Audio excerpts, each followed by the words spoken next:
And when with the 3 games that we played this week, we could lack some energy, but to be fair, the players that came on contributed to maintain the standards, another clean sheet, another win. I think we are starting working on things that we consider that are the basics, our organization, the way we press, being aggressive.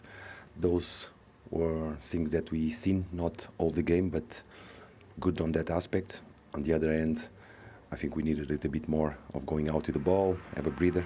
Now is the moment to analyze, but with all the changes that have been going, I think the players are responding, are trying, and this is what pleases me the most. The injury to your captain, can you tell us any more what his state is? Oh, so unlucky again. I think he went to a clash, and I think he went knee to knee, and he felt straight away that something wasn't right. So he looked a bit worried, to be fair. Let's assess him, let's see how bad the injury is, because we had a few already this season.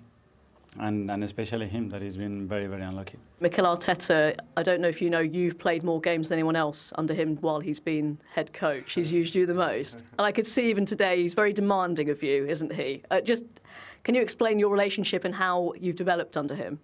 Yeah, Mikel has very much improved my game a lot. I'm very grateful to have him as a coach, and yeah, he's going to keep pushing me, I know that, and yeah, he's going to bring this club some success for sure. So yeah, just looking forward to the day that comes. Well, on Bukayo Saka, a little bit of match of the day history here, Wayne, because we're going to show you now a graphic which involves a goal-scoring statistic that doesn't involve Alan Shearer in the Premier League. Don't show her then. Don't worry. It involves you, Wayne. You're just behind Michael Owen. He's top of the pops there for players with 100 Premier League goal involvements and how quickly they've got there, how few games they've got there. 153 for Michael, 187 for you, 212 for Bukayo. Yeah, I think that clearly shows that Michael was a better player than I was at that age. but no, I think for Saka, he's such an important player for Arsenal and for England. I think over the last 3 or 4 years, he's probably been Arsenal's most important player. He's had a few injuries which has affected them numbers. It would have been even better if that weren't the case, I believe. But yeah, he's such an incredible player. And him saying there, Bukayo, what it seems to be echoed with a lot of the players, there's a real belief in them this season, and that ended up being quite a straightforward win for them today. But what's interesting, Alan, is the bench and just how much stronger that is. When you have a look at the bench that Arsenal had in their last game against West Ham, which of course was a defeat in February, which was arguably the time when their kind of campaign to win the title got derailed. There's only 2 players left from that bench in the club. Everybody else has moved on, and the replacements or the players who've come in and the strength of that bench today, well, it's night and day. Well, that sums everything up for me, and that's certainly what helped win them the game today. But you're right, I mean, 2 from the 9, what was it, 6 or 7 months ago, that are just there now, and that is the difference, is that if someone goes off injured, someone of quality comes on, and perhaps that wasn't the case last season. It was certainly the case today when Ødegaard had to go off and Zubimendi came on. It was a little bit of a tweak in the midfield. This is how they started off, with Eze and Ødegaard a little bit further forward, as you'd expect, with Declan Rice perhaps just being that little sitter in midfield. And there's nothing wrong with that. He's very, very good at it. And Arsenal were still creating the chances and getting into reasonable forward positions. There was no doubt it was an easy afternoon for them. They made it look easy at times.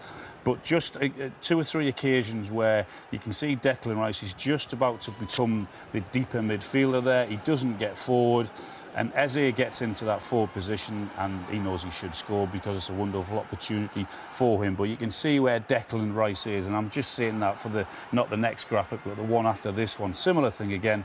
Look, he's still the one that's trying to pull the strings, still the deepest one, and this is eventually a brilliant pass in to Saka. So they were still creating the chances, and he was just offside, Saka there. But Ødegaard goes off, Zubimendi comes on, and all of a sudden Zubimendi's the one that's sitting. Declan Rice is 15 or 20 yards further forward, and look what happens.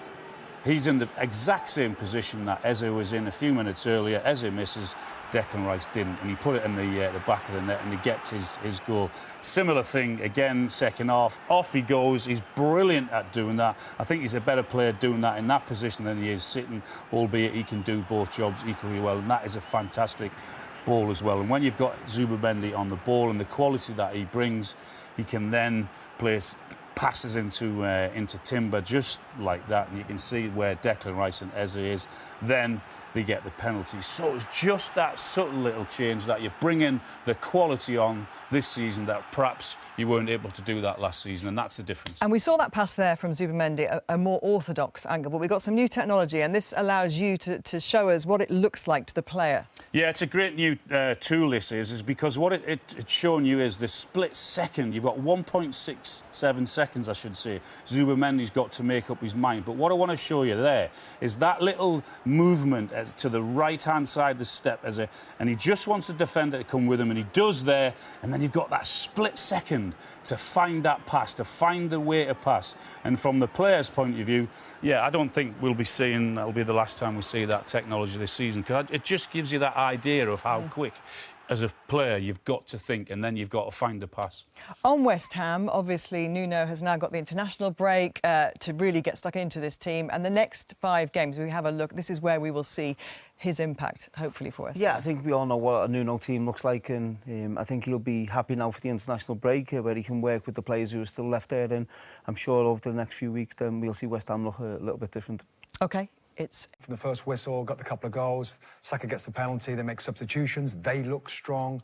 They gave up nothing. Like, West Ham had no shots on target. So Arsenal were ticking all boxes in all areas, even from the bench as well. I thought it was particularly impressive today. And also how important that they go just above Liverpool, just pass on a little bit of psychological pressure. Now Liverpool have to play after. Yeah, I think players will always say that they prefer to play earlier, to put the pressure on the other side. Of course, we know there's a ton of games to go right now, but I think the performance will be what's pleasing Mikel Arteta.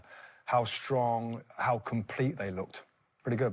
OK, brilliant stuff. Arsenal and Manchester United both winners today.